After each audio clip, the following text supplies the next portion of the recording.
Assalamualaikum warahmatullahi wabarakatuh. Perkenalkan, nama saya Muhammad Reksa Witarmuna dengan NIM 24S1 PAI 0080, ingin memaparkan materi tentang munasabah Al-Quran.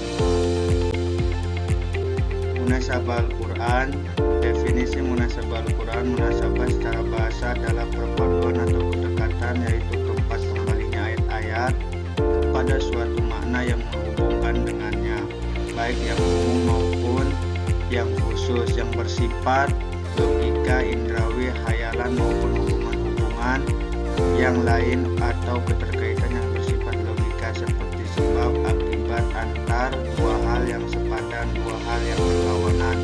Secara sederhana, Manna Al-Qatan mendefinisikan munasabah adalah bentuk hubungan antara satu kalimat dengan kalimat lain dalam satu ayat, antara satu ayat dengan ayat yang secara terminologis.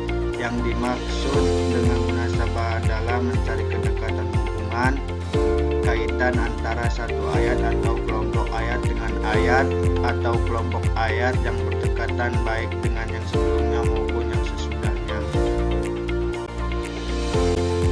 Lanjut ke macam-macam munasabah Al-Quran. 1. Munasabah antara satu kalimat dengan kalimat sebelumnya dalam satu ayat.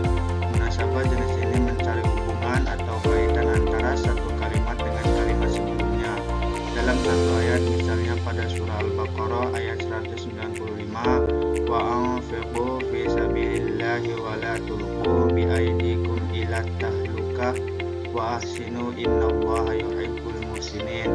Artinya, dan belanjakanlah harta bendamu di jalan Allah, dan janganlah kamu menjatuhkan dirimu sendiri ke dalam kebinasaan, dan berbuat baiklah karena sesungguhnya Allah menyukai orang-orang yang berbuat baik.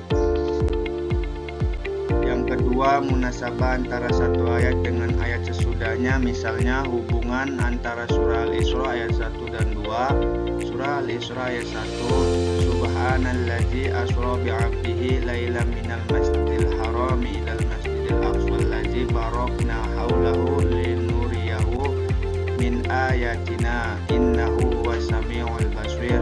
Yang artinya, Maha Suci Allah yang telah menjalankan hambanya pada suatu malam dari Al-Masjidil Haram ke Al-Masjidil Aqsa yang telah kami berkahi sekelilingnya, agar kami perlihatkan kepadanya sebagian dari tanda-tanda kebesaran kami. Sesungguhnya Dia adalah Maha mendengar lagi Maha mengetahui. Quran Surat Al-Isra ayat 2, dan li bani Israila alla tattakhidu min duni wakila, yang artinya, dan kami berikan kepada Musa kitab Taurat, dan kami jadikan kitab Taurat itu petunjuk bagi Bani Israel dengan firman, janganlah kamu mengambil selain aku. Apa hubungan antara peristiwa Isra Nabi Muhammad SAW yang disebutkan pada ayat pertama dengan diberikannya kitab Taurat kepada Nabi Musa alaihissalam pada ayat yang kedua?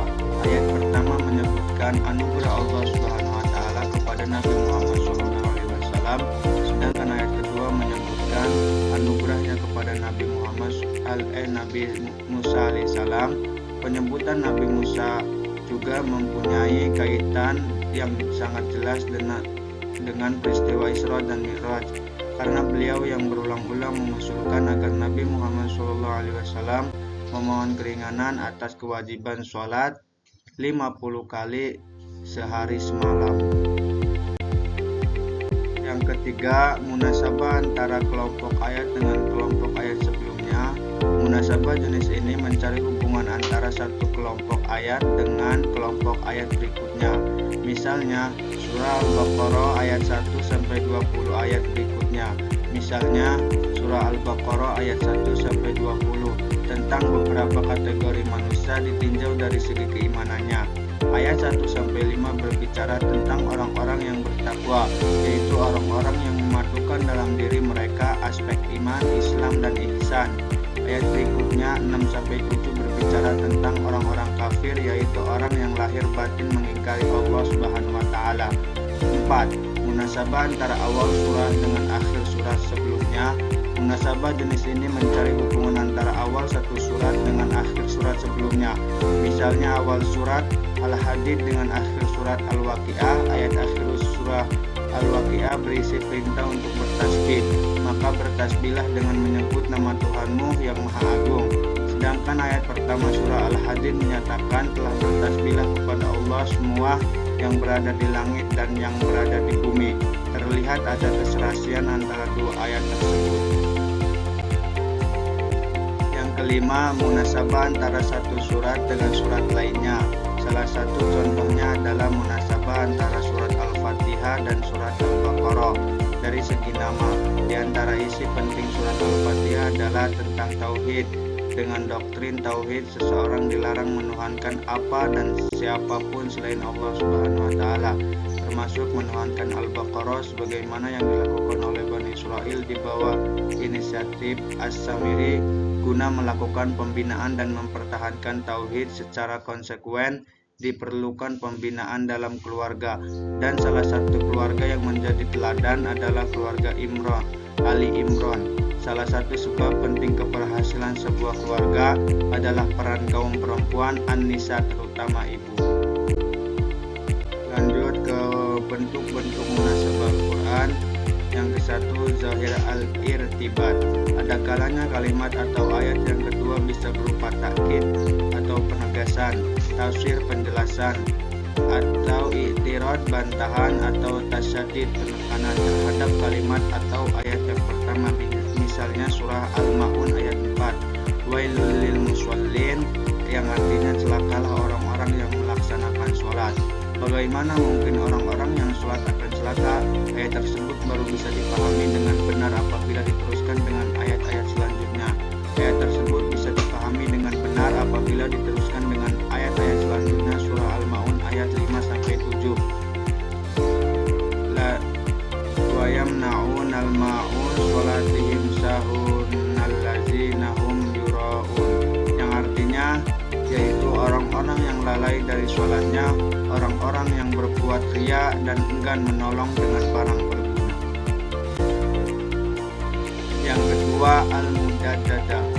Untuk mencari al-munasabah antara ayat yang tidak ada huruf atofnya adalah dengan mencari sisi lawannya. Contoh surah Al-Baqarah ayat 6. Di awal surah disebutkan tentang kitab suci Al-Quran dan sikap orang-orang yang beriman mendapat petunjuk dari Allah Subhanahu wa taala. Setelah itu dijelaskan sikap yang berlawanan, yaitu sikap orang-orang yang kafir yang mengingkarinya.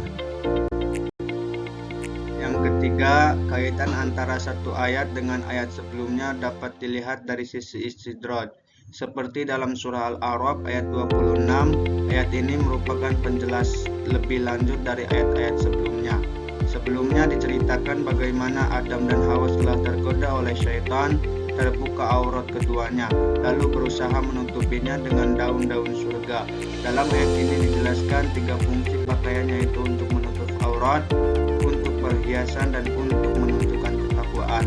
Yang keempat, at-takalus, mirip dengan istidrad, yaitu perpindahan dari perbicaraan semula kepada pembicaraan lain tanpa dirasakan oleh pembaca, karena begitu dekatnya isi pembicaraan kedua dengan pertama. Kegunaan ilmu munasabah. Yang ke-1, memperdalam pengetahuan dan pengenalan terhadap kitab Allah dan memperkuat keyakinan terhadap kewahyuan. Yang kedua, membantu interpreter mufasir dalam menafsirkan Al-Quran atau menawilkan dengan baik dan cermat. Yang ketiga, membantu dalam menafsirkan ayat-ayat Al-Quran. Yang keempat, untuk memahami keutuhan, keindahan, dan kehalusan bahasa mutu dan tingkat balaghah Al-Quran, serta dapat membantu dalam memahami keutuhan makna Al-Quran itu sendiri. Yang kelima, menemukan korelasi antara ayat atau antar surah. Sangat diperlukan kejernihan terhindar dari kesalahan penafsiran. Sekian pemaparan materi dari saya, kurang lebihnya mohon maaf. Wassalamualaikum warahmatullahi wabarakatuh.